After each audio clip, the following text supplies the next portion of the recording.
Hello, I just wanted to come in here and talk on this and not overthink what to post and just post. So, I was watching the Dr. Dav show on YouTube, the episode about feminist versus anti-feminist, and this really fueled what I'm going to talk about today, especially with other online discourse, just such as on TikTok, Instagram, telling women that no one is coming to save them and really doubling down on the argument as someone who's coming into my womanhood and understanding that. I'm literally on my campus floor because I was like, girl, you're gonna record this, you're gonna post this because this is exactly what's on my mind. And I wrote a whole thing about it. So, growing up, many of us were taught that a charming prince would come and save us. You know, Sleeping Beauty, Ariel, but not my girl Tiana. She was hardworking, but she was also the only black one. But we see this message in so many princess stories: Cinderella, Ariel, Sleeping Beauty. The central idea is that a man will appear and rescue you. As we get older, the message is it's framed a little differently. Instead of Prince Charming, it becomes a rich man or someone who will financially take care of you. I don't know if you guys have heard this. I've heard it multiple times of just marry a rich man. Just, centering your whole college experience with finding a husband to come out of college with instead of the education. You know what I mean? Instead of Prince Charm, the idea is that once you find him, your problems will be solved. You'll become a wife, a mother, and you'll finally be happy. Everything will be taken care of. No problems will ever come again. That's what they've been feeding us. But what happens if that healthy husband but what happens if that wealthy husband never comes? Who will save you then? Who validates your existence? The truth is, it has to be you, and it only will be you. Woman, you are a hero in your own life. Be your Superman, be your Prince Charming. You are your own shining knight. Adulthood means recognizing that responsibility and stepping into it. It's okay to be an adult. It is okay to be a woman. Holding on to the idea of girlhood in this way can leave you mentally stagnant and unaware of your own power. You're not a girl anymore. You're a woman, and that is a blessing. I hear a lot of girls like, girl dinner. No, girl dinner. We kind of get the context with that, but you know what I mean. Like, I'm just a girl. I'm just a girl. No. Please, let's not feed into this pedophilic behavior of wanting to be a girl forever. You are not a girl anymore. You are a woman, and that is a blessing. Okay? I see too many women running away from being a woman. It is a privilege to live in a place, the West, even though we know the West has its own issues, where women can have control over their lives, their finances, and their own future. Self-actualization is far more important than centering your life around a man. I do not care. I said what I said. A healthy relationship can be wonderful addition to your life. Addition. It should not be your whole being, your whole existence. But it should never be the thing that saves you, especially not financially or emotionally. You might feel like you're not capable, and a part of that often comes from the patriarchal experience.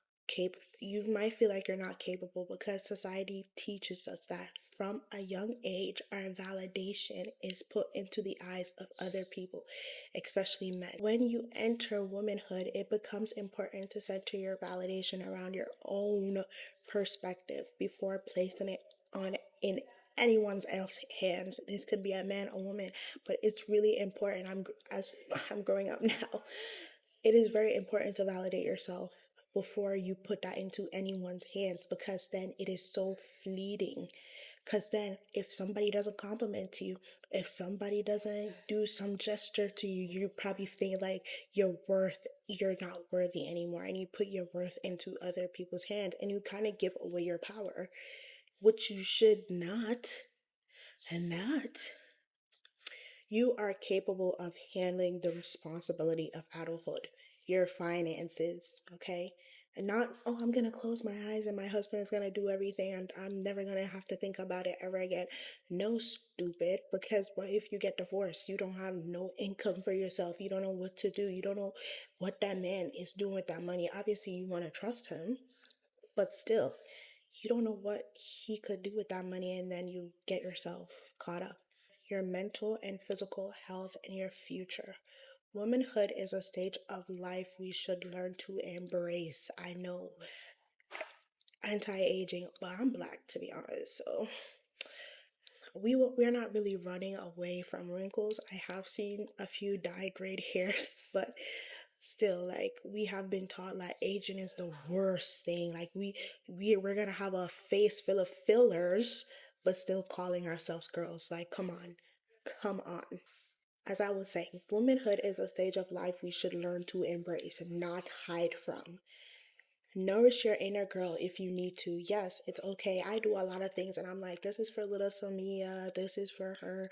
When she was younger, she wanted this. She wanted to do this hobby. She wanted to go to the symphony. She wanted to do all of that, right? But don't let her drive your life. You cannot have your inner child in the driver's seat. I don't care what nobody says. Yes, you can have that whimsy, that playfulness, that childhood perspective, and acknowledging your trauma. But your inner child should not be running the seat, because think of it. What comes with your inner child? Those traumas, that not having that maturity, and you want that to be in your driver's seat? Not that, but you know what I mean? To be in the driver's seat? No. That role belongs to you, adult you, womanhood you.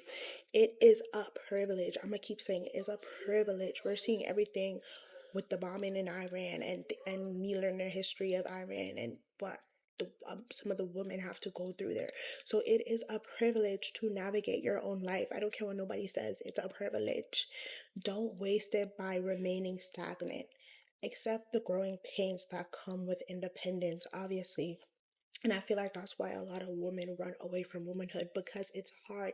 It is hard to unlearn a lot that we are taught about our bodies, about aging, about even men. Like, it is hard to experience that mental shift, but you should. That is what makes you grow. That's what allows you not to be mentally stagnant.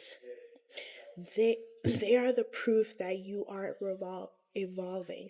When you're able to move through these uncomfortable times, move into maturity and life stages, it shows that you're evolving, and it's okay to evolve. We're humans. Every animal has to evolve. Every animal has to go through different stages, and nothing is different from. Obviously, there's a lot of things different, but you get what I mean. Don't fall into learned helplessness. Fight for your life and your dreams. Fight for the dreams that you want. Fight for the life that you want, and work on giving yourself that, okay? Don't put it on and make it be anyone's responsibility to give that all to you. As I said, it is okay to want a healthy relationship. It is okay to want the friends and all of that, but they are additives. And to be honest, it's really not fair to them to be everything for you and to save you, because they're humans too. They gotta fucking save themselves. Once again, don't fall into learned helplessness. Fight for your life and the dreams you want. Save yourself, because no one else will. I'm gonna keep saying that. No one else will save you unless you save yourself. Even if you're a Nepo baby, no one's gonna come and save you. All right?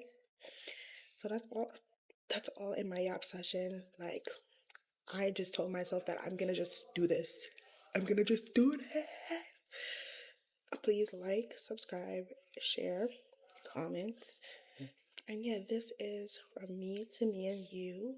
I'm your host, Samia Leslie. And bye.